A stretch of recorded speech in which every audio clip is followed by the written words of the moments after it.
Olá, turma. Nós vamos aqui sequenciar um pouco do que trata as aulas 7 e 8 de Economia Rural.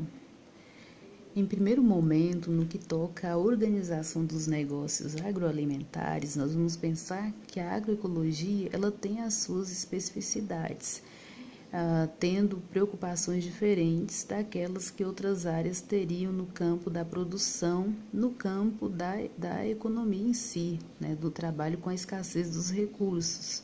Então, ela vai ter uma ótica mais ambiental na produção e também uma preocupação com os povos tradicionais, com a geração de renda, com a possibilidade de uma sociedade, de um sistema econômico muito mais democrático, né, muito mais ligado para a área, para o que a gente poderia considerar, né, um campo até um pouco socialista aí, né, mas dentro de um sistema capitalista.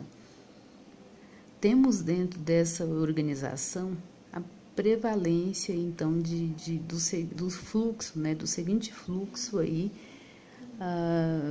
das atividades. Vamos ter a produção, a transformação, a distribuição e o consumo. Sempre esse fluxo ele vai permanecer dentro do sistema econômico agroalimentar, né, nessa ótica agroalimentar. No que toca à classificação dos mercados, nós vamos ter na agroecologia a agricultura orgânica ou agricultura biológica, onde os produtos eles vão ter essa vertente, né, de não adotar o uso de processos químicos, né, de produtos químicos que sejam como fertilizantes, agrotóxicos, tendo aí também a prevalência da agricultura biodinâmica, onde nós vamos ter a inserção do esoterismo, né, da consideração de elementos da própria natureza para se plantar, né, evitando também a questão dos produtos químicos, tendo também aí a agricultura natural, onde se adota, né, tecnologias alternativas de maneira a utilizar a própria natureza e os recursos que ela oferece, né, dentro do processo produtivo.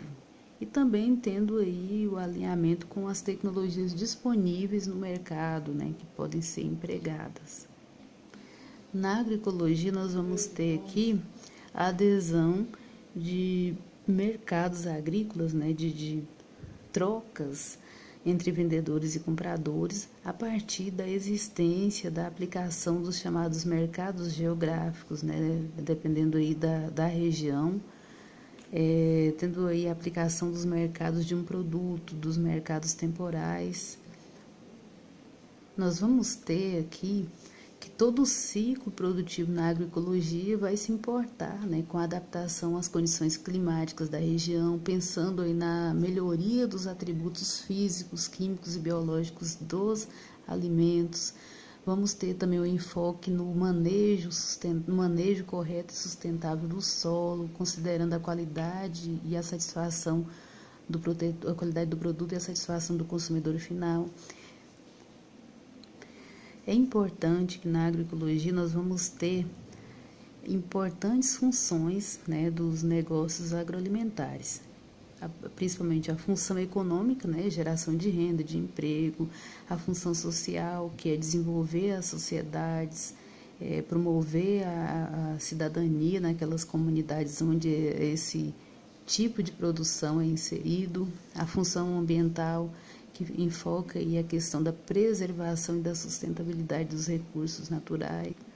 Quanto às instituições de comercialização, isso aqui diz respeito onde é que vai ser feita a troca, onde é que vai ser operacionalizado esse mercado, esse momento de interação entre vendedores e compradores nesse sistema econômico agroalimentar, nesse modelo agroalimentar. Nós temos aí as feiras, os mercados livres, as cooperativas, as associações, por isso que é importante vocês estudarem o associativismo e cooperativismo também. Nós vamos ter a possibilidade de haver trocas do mercado agroecológico em lojas segmentadas, em supermercados, em hipermercados, em cantinas escolares, universidades, indústrias as mais diversas possíveis, no comércio exterior, né? Vamos inserir nesse ponto alguns elementos específicos da economia. Em primeiro momento, nós temos a demanda. A demanda, que também é chamada de procura, ela vai ter relação com a quantidade de bens e serviços que os agentes econômicos estarão dispostos a consumir em determinado período de tempo. Então, ela vai ter relação com esse processo. Nesse campo aqui, nós temos a chamada lei da demanda ou da procura. Nesse contexto, quanto maior é a demanda no mercado por determinado produto ou serviço, maior será o seu preço. Por outro lado, quanto menor for a demanda, menor tenderá a ser esse preço. Lembrando, fazendo uma ressalva, que a demanda ela vai ter muita relação com os agentes econômicos, famílias, né? Principalmente as famílias. Claro que também as empresas em algum momento elas vão demandar, o governo também vai demandar. No que toca à oferta, nós temos aqui que a oferta ela diz respeito à quantidade de bens e serviços que um ou mais agentes econômicos estariam habilitados e interessados em colocar no mercado em determinado período. Então, isso aqui tem relação principalmente a oferta com aqueles que vão vender o seu produto, com o agente econômico, empresas.